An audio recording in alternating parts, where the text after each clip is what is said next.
First of all, let's go back in time with women. There was Adam and Eve, there was Mary, and even Khadijah. These were all wonderful women who should and probably remain our Wonder Women. Yes, like the show Wonder Woman. Women have the same nervous systems like men. They have a reproductive system. We will inspect more about that. Women have almost the same biology as men do. But unfortunately, women think differently and have different body parts as men do. Women have vaginas and larger breasts and more attractive and better sculpted bodies than your natural caveman does. Yes, I said caveman. In history, it is most familiar with the term man of the house, or is it nowadays? Women have more enhanced feelings than men do. They react with feelings more than men do. Most women can describe the term love to you because from her womb, a fetus is born. It's of meiosis and mitosis. Yes, from a caveman's sperm to follow in her vagina canal to her egg. Out comes a baby. What comes next? Well, the nurturing of that baby for several years. Then after around 12 or 14, the child gets let go and goes to the father. But do you see that the mother takes care of the child for an amount of time? Since most women most likely act more with feelings, she is dangerous and can even kill to protect her children. So what does the man do?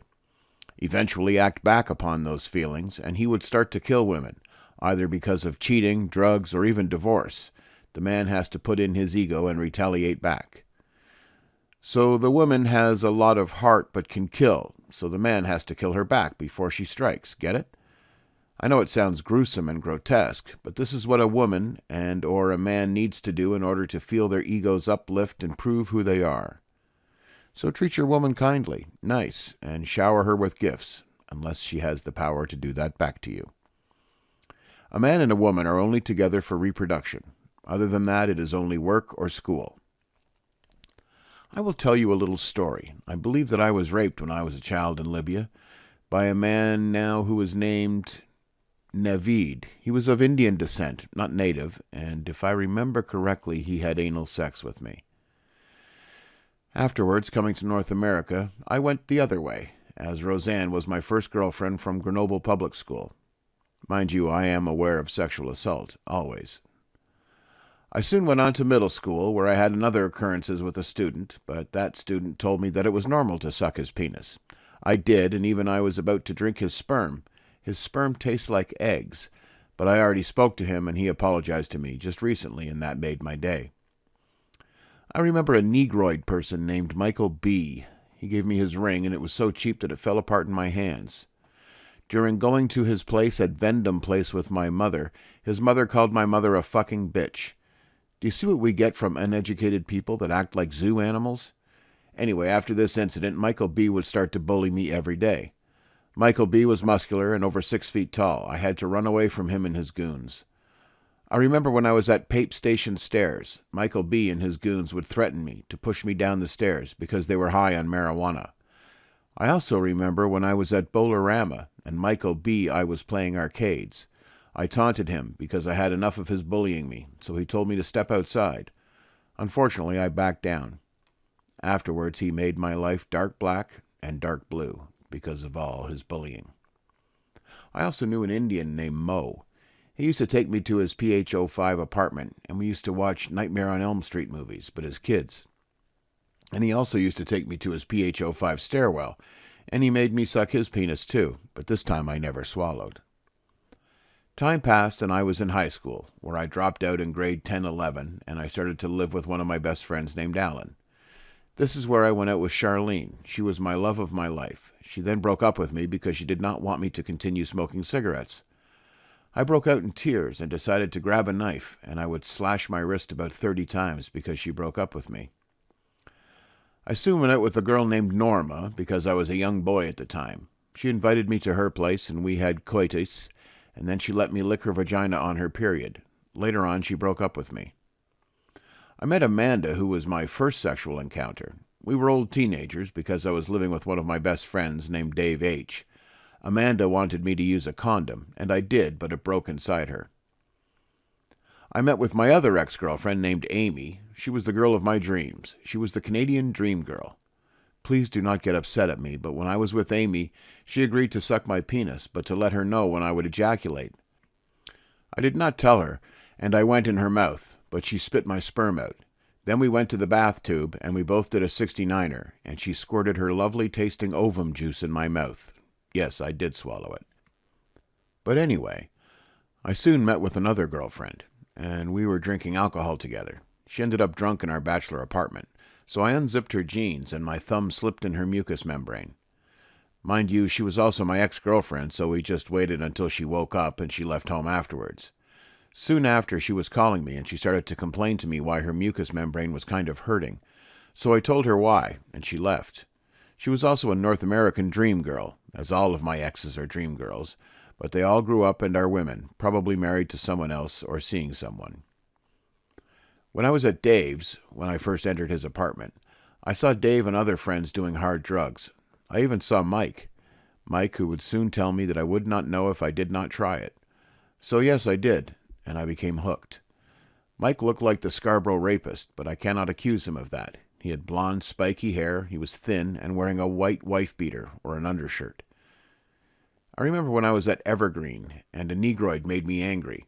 I think he wanted to start to bully me or something, and I punched the wall and he backed off. I soon was in shelters where I met my soon-to-be best friend Patrick. We hung out downtown mostly, then resumed to our shelter. I soon returned back to my father's establishment, where I enlisted into high school. I remember I got angry at a Negroid TTC driver and told him to keep driving because he made me pay 2 tickets. I paid and continued my journey. I received 85% in grade 12 English and 65% in grade 12 math, and that is because in the grade 12 math test, I let some Spanish guys cheat off of me and I got caught, so they knocked off 20% from me. What I should have received was 85% in grade 12 math. I soon went off to college, and I used to hang out with a friend in first year named Islam. He was a cool guy, and it was educational experience with him. But in my second and third year, I knew a Baltic guy that also was educational and also fun, as both of us used to go to nightclubs and dance the nights away. I remember in my third year, they put the whole city bus service out of service. So I had to ride my mountain bike every day until the bus service resumed. And so I transferred my college credits to Toledo, at the university over there from George Brown College. I also wanted to tell you when I was in middle school, I learned from a friend what masturbation is and how to do it. This was when we were children. He just showed me with his hands and that he uses moisturizer. Well, after middle school, I used to jerk off about all of the girls, when I was a boy in my father's bathroom and sometimes outside when no one's there. Once masturbated in a strip club and nightclub about their faces, and if I had a chance, about their toes. Because ever since I was in grade 1, I am always used to seeing males' feet and toes, and this is why I jerked off about the girls when I was a boy, and women when I was in college, about their faces and toes in my bathroom. It was secretly done. So, when I was in Toledo, I made up a whole page of white actresses' feet, only their feet, and I had many actresses' feet on that page, where I would jerk off about their toes, because in Toledo, I was also used to seeing males' feet.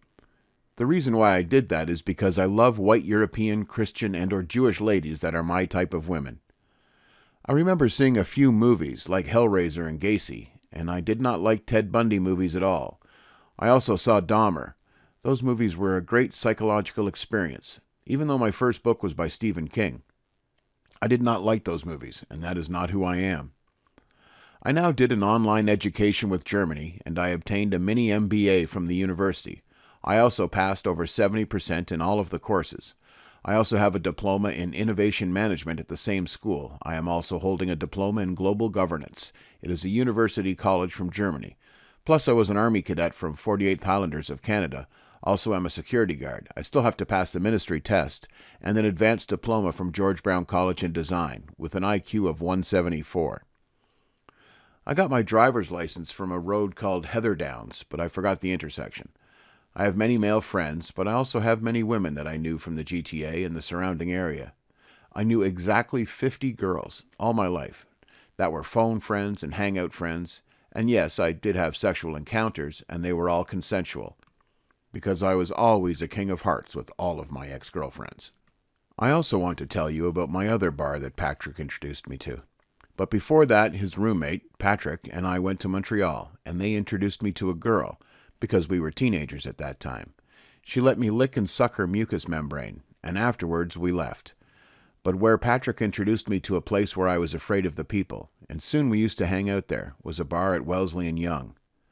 But I got to admit that those people are peaceful people. Even though in the Bible it says that those people are committing sins, even in the Quran, it says that those people are committing sins. It was Prophet Lut.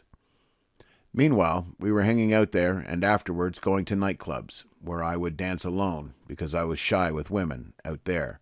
But in my bathroom, or now on the computer, I jerk off about white women's mucous membranes, and that's all. No one knows I do this. But I have found someone, and I have known her for about 5 years. I love her so much, and I believe that she is my perfect match. We even made vows together. But she does not want anyone to know about us until she comes to me, if God is willing. So now you know my story.